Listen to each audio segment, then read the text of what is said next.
반갑습니다. 제대로박사TV의 재승욱입니다. 자, 오늘 제대로박사TV에서는 금융위원회에서 7월 20일 날 보도 참고 자료가 나왔습니다. 참고 자료의 내용을 살펴보면 실수요자의 내집 마련 지원과 불편 해소를 위해서 가계대출 규제를 합리적으로 개선하겠습니다 라고 하는 요 내용입니다.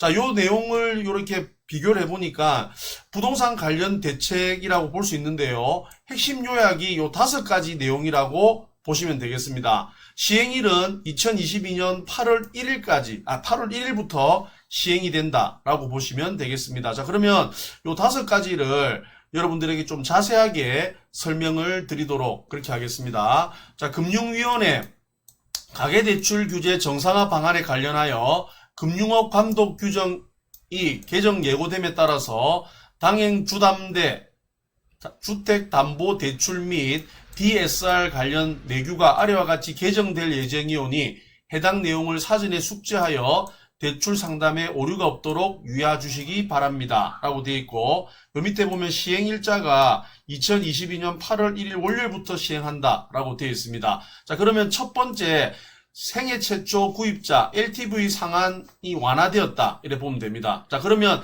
생애 최초로 이제 주택을 사시는 분들은 현행 지금은 LTV가 50%에서 70% 차등 적용됐고 최대 대출 금액도 4억밖에 안 됐고요. 생애 최초 기준 연소득도 제한이 있었습니다. 그런데 이게 LTV가 80%까지 늘어나고요. 최대 대출 금액이 6억 원까지, 그리고 자기 소득도 제한이 없게 되어 있습니다. 그래서 8월 1일부터 집을 처음 이제 생애 최초로 구입하시는 분들은 아마 집을 사기가 굉장히 좀 편리해졌고, LTV가 늘어나면서 자기 돈이 조금 작더라도 집을 사는데 상당히 좀 편리해졌다 이렇게 여러분들 보시면 되겠습니다. 자, 그리고 두 번째 시급 조건 완화를 볼 수가 있습니다.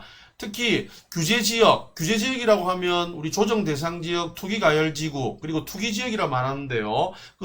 규제지역에서 1주택자가 내가 1집을 팔고 새로운 집을 이제 살려고 하는데 이 집이 안 팔린단 말입니다. 이게 안 팔리다 보니까 자꾸 이제 집을 이사는 가고 싶은데 팔지 못하는 이런 악순환이 지금 계속되다 보니까 집값이 지금 좀 자꾸 떨어지는 이런 지역이 있는데, 이런 분들을 위해서 지금은 새로운 신규 주택을 취급할 때 6개월 내외에 그전 주택을 팔아야 되는 처분 조건이 있었습니다. 그리고 팔고 나서 또 6개월 이내에 새로운 곳에 또 반드시 전입을 해야 되는 이 2가지 조건이 있었습니다. 이 조건이 8월 1일부터는 6개월에서 2년으로 늘어나고요. 그 다음에 전입 조건도 폐지가 되었습니다. 그래서 1주택자 중에서 새로운 주택을 살려고 하시는 분들이 조금은 좀 편리하게 되었고, 그런 여러가지 규제도 좀 완화되었다 이렇게 보시면 되겠습니다. 자, 그리고 세 번째, 요즘 물가도 많이 오르고 금리도 많이 올라가지고 지금 생활하는데 굉장히 어려움을 겪고 있는데, 생활안전자금 목적으로 주택담보대출을 한도를 조금 상향을 했습니다.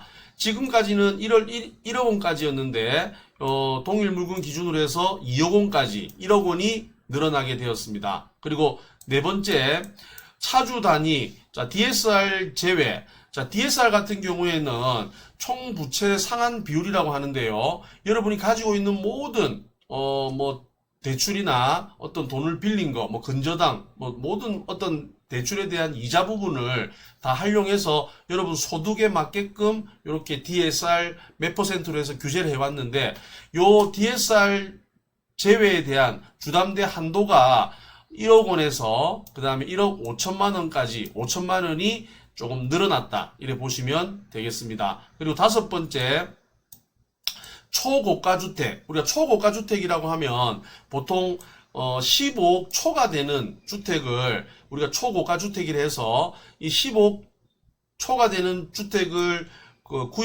우리 주택을 구입하게 되면 담보대출을 못 해왔습니다. 안 해줬습니다. 그런데 요것이 투기가열지구에서 감정가 15억 초가 되더라도 집단대출, 내가 새로운 아파트를 사가지고 중도금 대출을 시행을 갖다가 그 잔액 있죠.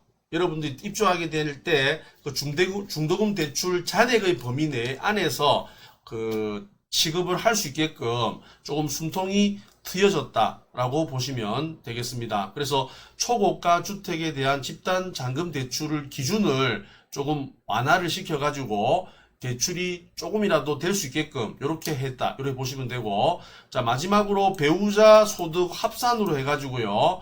주택담보대출 DTI라든지 DSR 산정 시 기존에는 배우자가 주택담보대출이 없는 경우에 한해서 배우자 소득 합산이 가능했는데 이제 8월 1일부터는 배우자의 주택담보대출 보유와 관계없이 배우자 소득을 합산 가능하게 되었습니다. 그래서 이런 것도 내 집 마련 또는 우리 뭐 가계대출 규제에 대한 좀 불편을 해소하기 위한 이런 방향으로 금융위원회에서 이런 조건들을 새롭게 발표해서 조금 합리적으로 개선을 시켰다라고 보시면 되겠습니다.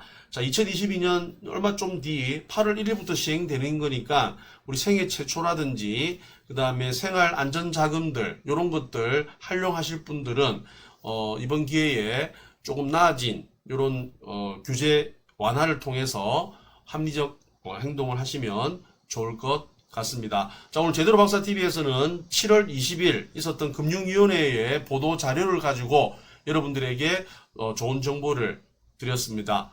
도움이 되셨으면 좋아요, 구독, 알람 설정 3종 세트 부탁드리겠습니다. 제대로 박사 TV였습니다. 감사합니다.